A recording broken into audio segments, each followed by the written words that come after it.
Support for the Legislature Today is provided by AARP West Virginia, your ally for real possibilities in the Mountain State. Learn more at aarp.org/WV. The Charleston Gazette-Mail, using its CGM app to deliver the latest news, traffic, and weather alerts, keeping you in the know while you're on the go. Lumos Networks, online at lumosnetworks.com. Marshall University, with more than 100 degree programs offered in 4 locations and online. More about the Marshall family at marshall.edu. Orion Strategies, professional public relations, government affairs, creative services, and research and polling, with offices in Charleston, Buchanan, Martinsburg, Pittsburgh, and Columbus.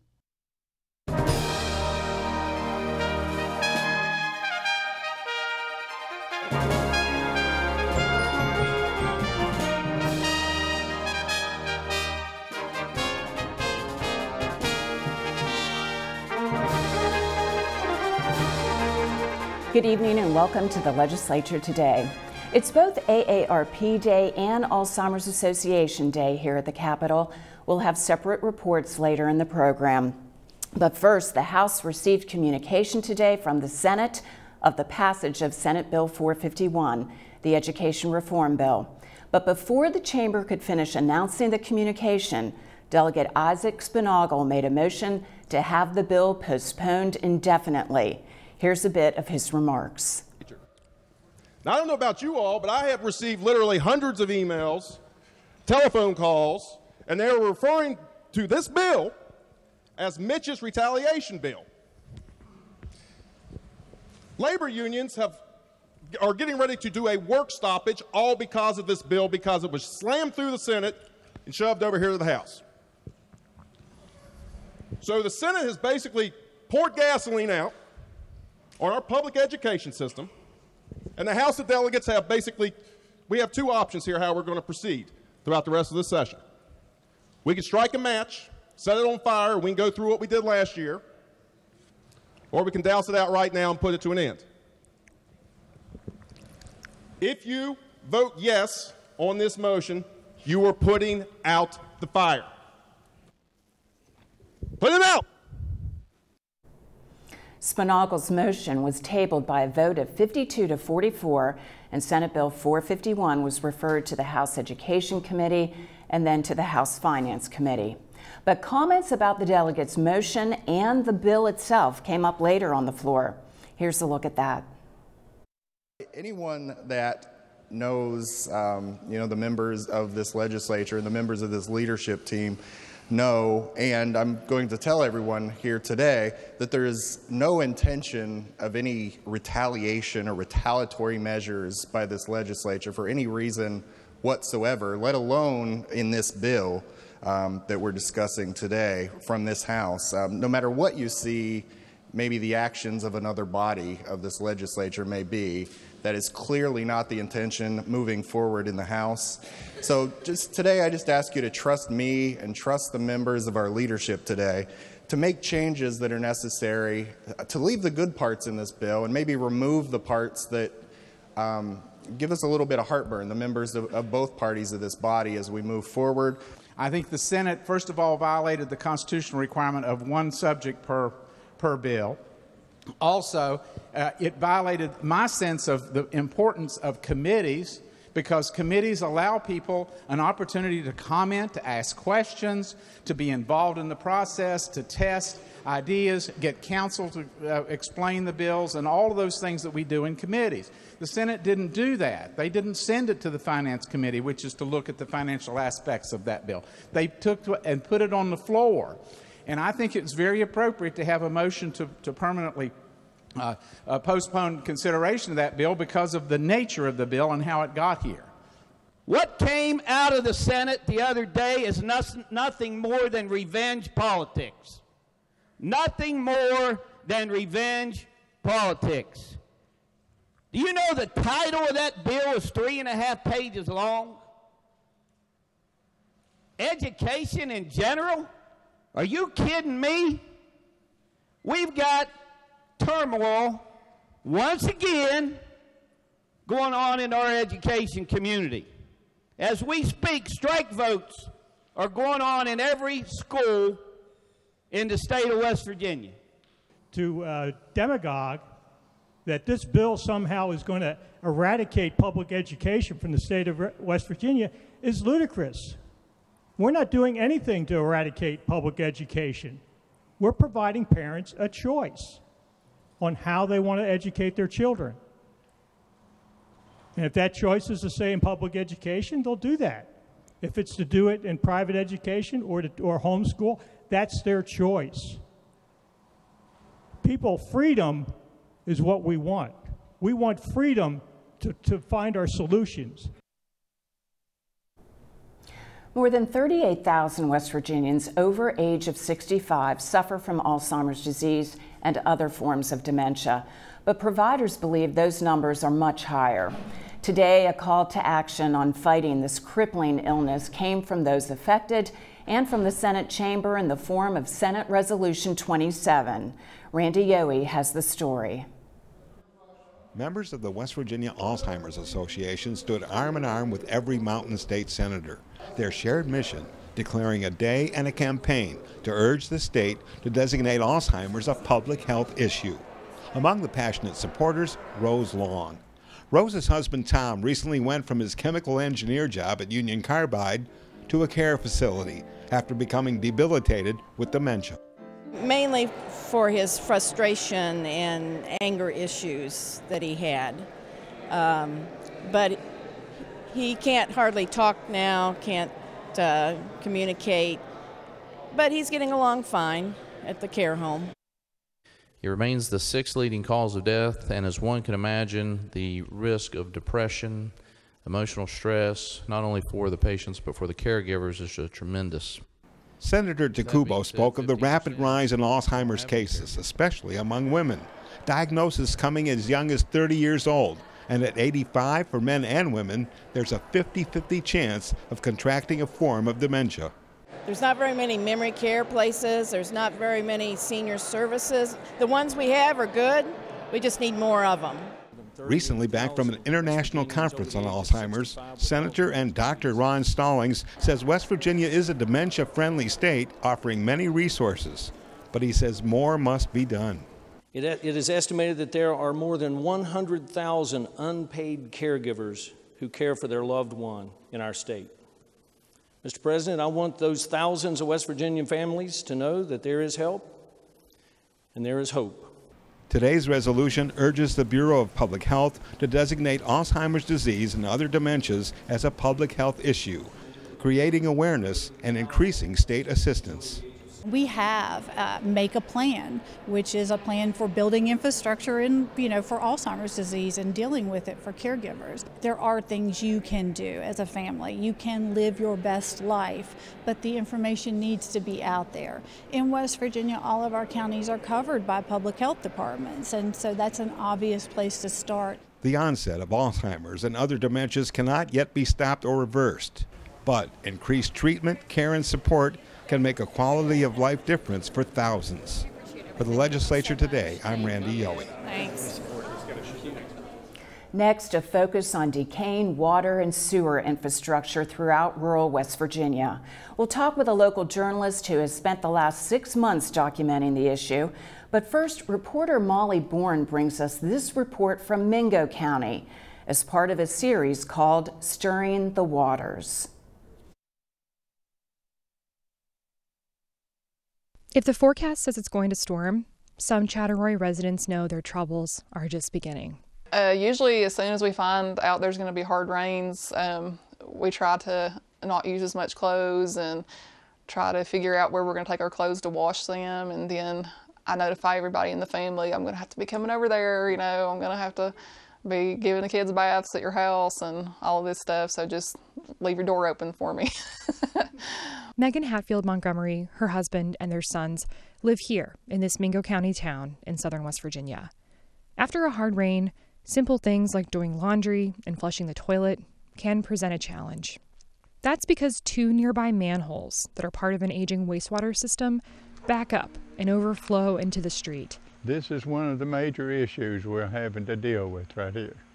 Sometimes it sends raw sewage, bits of toilet paper, and even sanitary napkins into the road and yards. Montgomery is a nurse, and she says this isn't just a health issue and an inconvenience for her husband and 2 kids.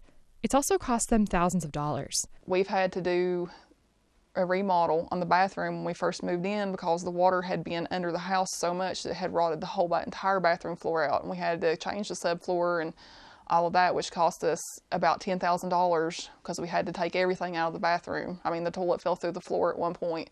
So we've had to do that, and we're getting water damage in the kitchen. We're getting water damage under the back deck because the back deck sits low, and it's not just our home, it's the Stallings home, it's Carol's home, and it's all of these homes down here are having to just sit and wait for your floor to rot. We have tried to get the health department down here. They wouldn't come. Her next-door neighbors, James Stallings and his wife Naomi, have been dealing with it for decades. He has video of inches-deep water rushing down the street. We can't flush the toilets. We can't wash clothes. So, you know, it puts a lot of stress on it. And then I'm out here trying to pump water out from under the house. And then the afterwards, when it goes down, you've got all that smell. You've got paper and residue of human waste. So usually I just get some lime and get under there, you know, throw it out and try to sanitize it in some way. But a fix is not cheap. J.B. Heflin, director of the Mingo County Public Service District, told the Williamson Daily News that Chattaroy's entire sewage system needs to be replaced. He said the system serves about 400 customers and was built more than 50 years ago, and that it would cost $6 million to replace it. The head of the Mingo County Health Department agrees the situation is a threat to public health, but he says there's not much his tiny department can do for a system that needs so much money and so many resources. Samuel Barker grew up here and now owns a house in the neighborhood. Chattaroy was home, and he didn't want to leave. But now he and his wife Wendy say they feel stuck. I've thought both my kids moved away. They both left here, so I've thought about leaving, just going and leaving.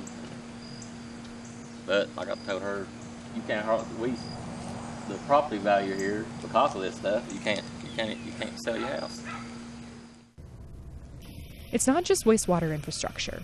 Many in Appalachia say they can't or won't drink what comes out of their taps. In West Virginia, 9 community water systems have been under boil water advisories for longer than 5 years, meaning customers should boil their water before they use it because of potential health concerns. They're all in southern West Virginia. For the Legislature Today, I'm Molly Bourne in southern West Virginia. Molly's report is part of a journalism initiative called Report for America, a program under the Ground Truth Project, and we'll hear more about that in just a moment as reporter Katie Coyne of the Charleston Gazette-Mail joins us. Thanks so much for being here, Katie. Thanks for having me.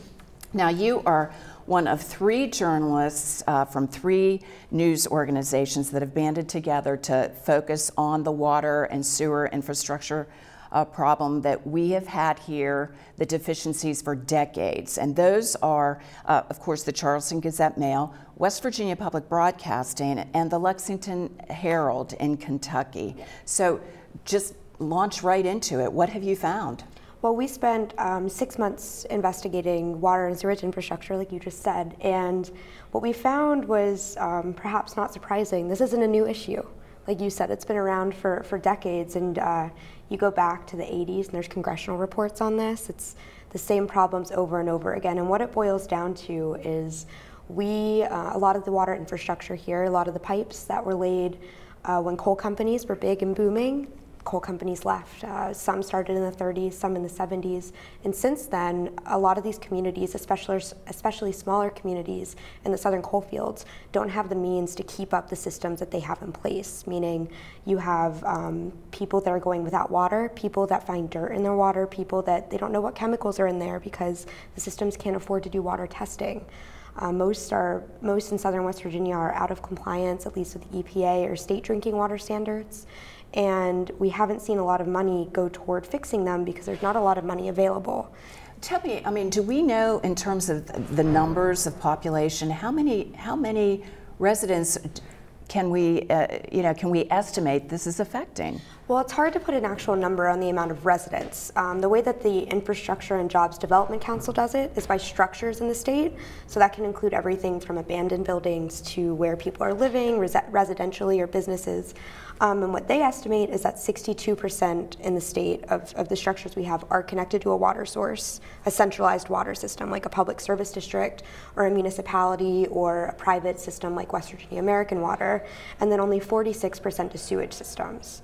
So when you're talking about residents, it's hard to pin that number down, and we find that nationally. It's hard to figure out who has access to water because a lot of people depend on going to freshwater springs and filling up buckets for their families, or they have a private well that they've kept up for years and they keep drilling new ones, but there's no way to really track that when you get down into the haulers and the people that are kind of just figuring out what they need. And what do you find, what have you found in terms of the impact on people psychologically, emotionally?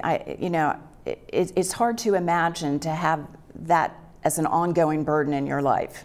I think a lot of people, especially the ones that we talk to, have internalized it as part of their daily life.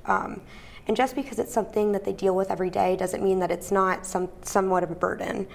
These people fit in 3 hours into their week to take their families to whatever spring that they have, that probably their parents filled up water with when they were growing up, and they're so used to it. They don't wash their clothes. And when you talk about the health effects, it's hard to really sit there and target people are getting sick with this because of the water, especially in an area where there's so many other factors that go in, lack of healthcare resources, a lack of access to a doctor, and things like that. But it's inarguable that the psychological effect is there. People think about this every day. If they get a headache, they think it's the water. The piece that you just showed with Molly, in addition to that, we went to a place in Logan County, and this woman complained about getting migraines every day. And we went into the backyard, and there's a basketball court just covered in raw sewage, and we happened to be there a day after it rained. But you can't tell people this isn't because of this when that's the one thing that they're living with every single day. It's not only the psychological impact, the emotional impact of this additional burden. It's the out-of-pocket expense. We heard this woman in the story, $10,000 to fix her, to address the situation in her home, and it didn't even take.